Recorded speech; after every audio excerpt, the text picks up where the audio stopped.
राज्य के मुख्यमंत्रियों और हाई कोर्ट के मुख्य न्यायाधीशों की ये जॉइंट कॉन्फ्रेंस हमारी संवैधानिक खूबसूरती का सजीव चित्रण है। मुझे खुशी है कि इस अवसर पर मुझे भी आप सबके बीच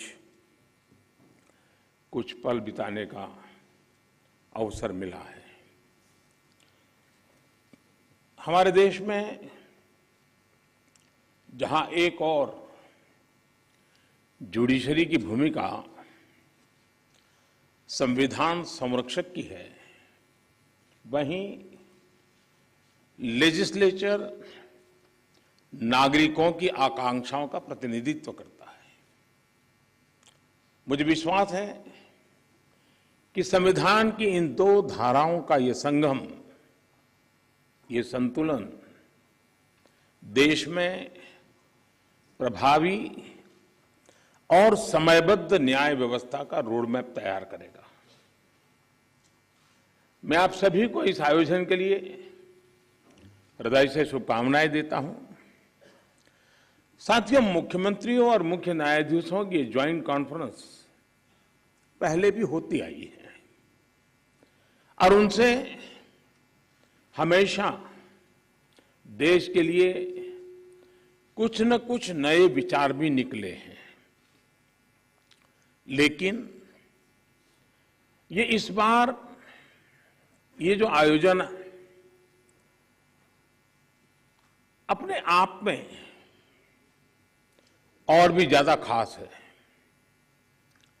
आज ये कॉन्फ्रेंस एक ऐसे समय में हो रही है जब देश अपनी आजादी का अमृत महोत्सव मना रहा है।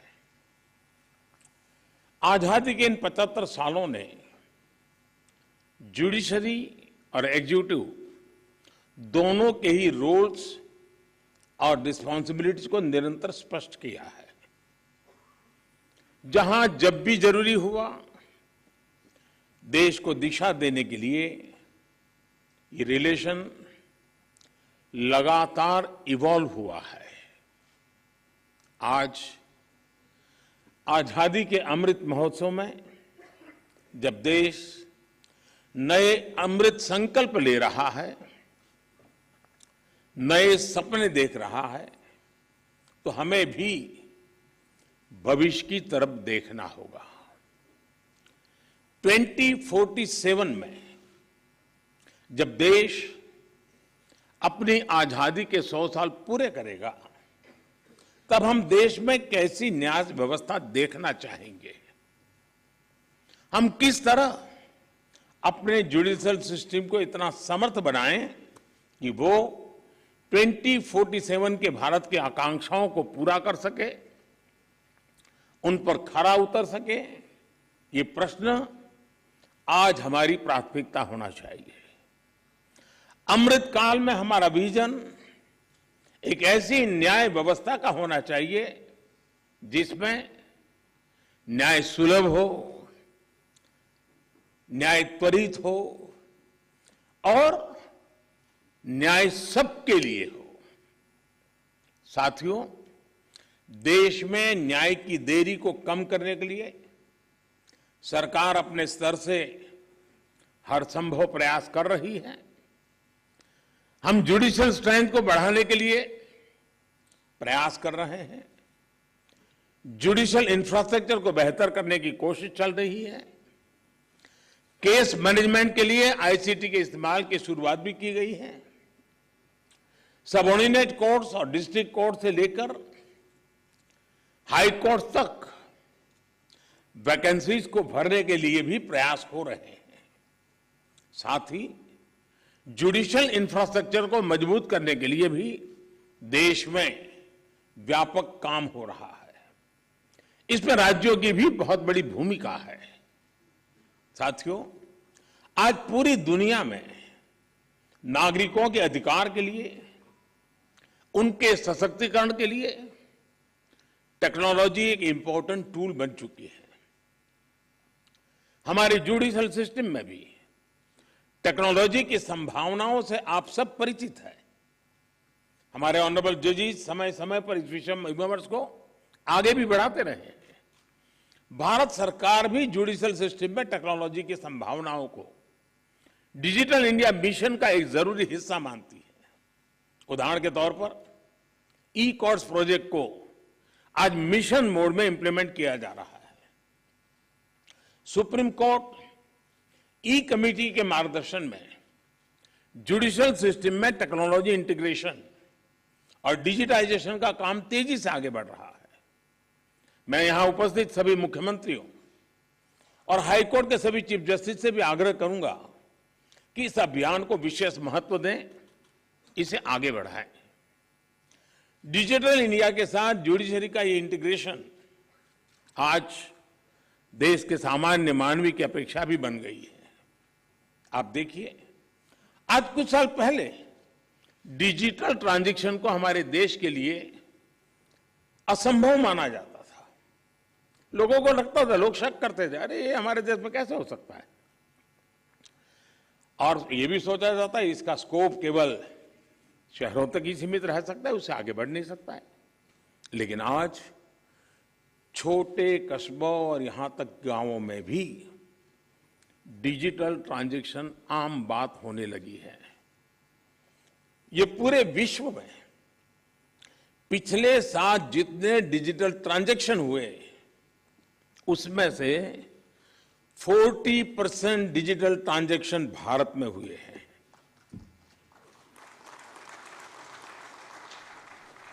सरकार से जुड़ी वो सेवाएं जिनके लिए पहले नागरिकों को महीनों ऑफिस के चक्कर काटने पड़ते थे, वो अब मोबाइल पर अवेलेबल हो रही है। ऐसे में स्वाभाविक है जिस नागरिक को सेवाएं और सुविधाएं ऑनलाइन उपलब्ध हो रही हैं, वो न्याय के अधिकार को लेकर भी वैसे ही अपेक्षाएं करेगा।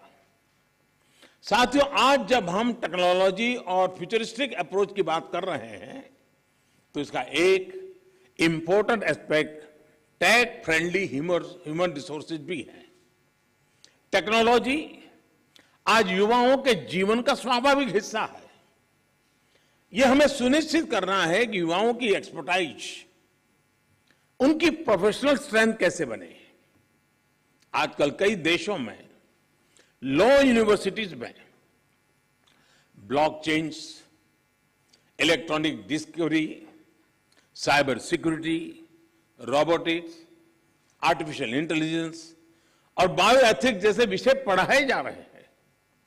हमारे देश में भी legal education in international standard के मुताबिक हो, यह हम सबकी जिम्मेदारी है।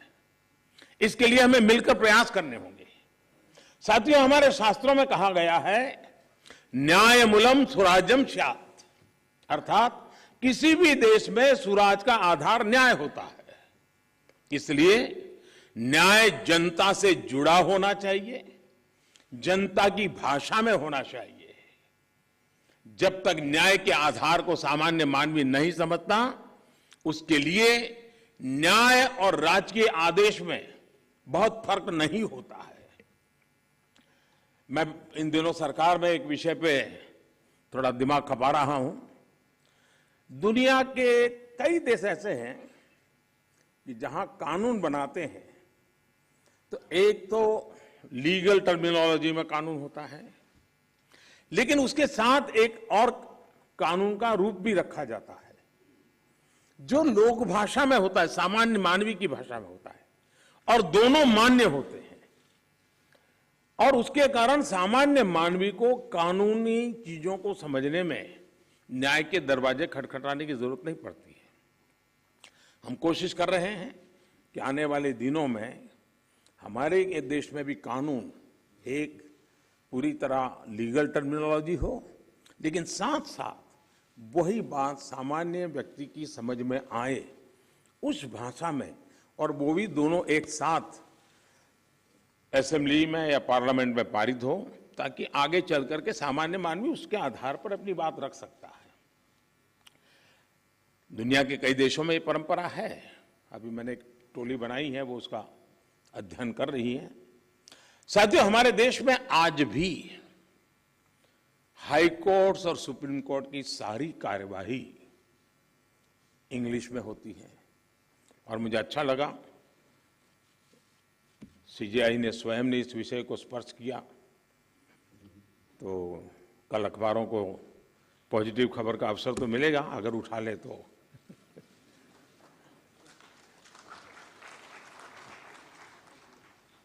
लेकिन उसके लिए बहुत इंतजार करना पड़ेगा। साथियों, एक बड़ी आबादी को न्यायिक प्रक्रिया से लेकर फैसलों तक को समझना मुश्किल होता है। हमें इस व्यवस्था को सरल और आम जनता के लिए ग्राह्य बनाने की जरूरत है।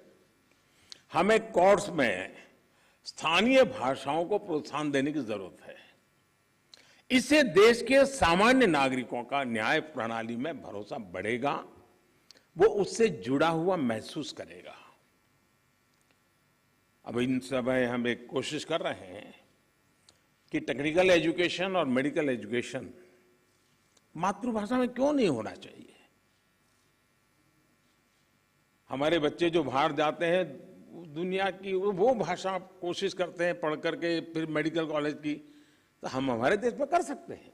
और मुझे खुशी है कई राज्यों ने मातृभाषा में टेक्निकल एजुकेशन, मेडिकल एजुकेशन के लिए कुछ इनिशिएटिव लिए हैं। तो आगे चल करके उसके कारण गांव का गरीब का बच्चा भी जो भाषा के कारण रुकावटें महसूस करता है, उसके लिए सारे रास्ते खुल जाएंगे। और ये भी तो एक बड़ा न्याय है, ये भी एक सामाजिक न्याय है। सामाजिक न्याय के लिए न्यायपालिका के तराजू तक जाने की जरूरत नहीं होती है। सामाजिक न्याय के लिए कभी भाषा भी बहुत बड़ा कारण बन सकती है। साथियों, एक गंभीर विषय सामान्य आदमी के लिए कानून की पेचीदगियां भी है। 2015 में हमने करीब 1800 ऐसे कानूनों को चिन्हित किया था जो अप्रासंगिक हो चुके थे। इनमें से जो केंद्र के कानून थे, ऐसे 1450 कानूनों को, 1450 कानूनों को हमने खत्म किया। लेकिन राज्यों की तरफ से केवल 75 कानून ही खत्म किए गए हैं।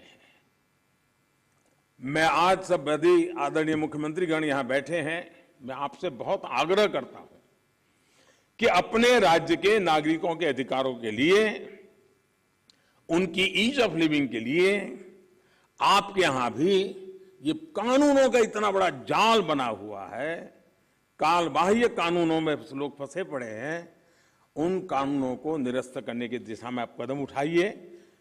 लोग बहुत आशीर्वाद देंगे जी। साथियों, न्यायिक सुधार केवल एक नीतिगत विषय या पॉलिसी मैटर ही नहीं है। देश में लंबित करोड़ों केसेस के लिए पॉलिसी से लेकर टेक्नोलॉजी तक हर संभव प्रयास देश में हो रहे हैं और हमने बार बार इसकी चर्चा भी की है। इस कॉन्फ्रेंस में भी आप सब एक्सपर्ट्स इस विषय पर विस्तार से बात करेंगे ही, ये मुझे पर विश्वास है। और मैं शायद बहुत लंबे अरसे तक इस मीटिंग में बैठा हुआ हूं। शायद जजीज को ऐसी मीटिंग में आने का जितना अवसर मिला होगा उससे ज्यादा मुझे मिला है, क्योंकि मैं कई वर्षों तक मुख्यमंत्री के रूप में इस कॉन्फ्रेंस में आता रहता था। अब यहां बैठना मौका आ गया है तो यहां से आता रहता हूं। तो एक प्रकार से मैं इस महफिल में सीनियर हूं।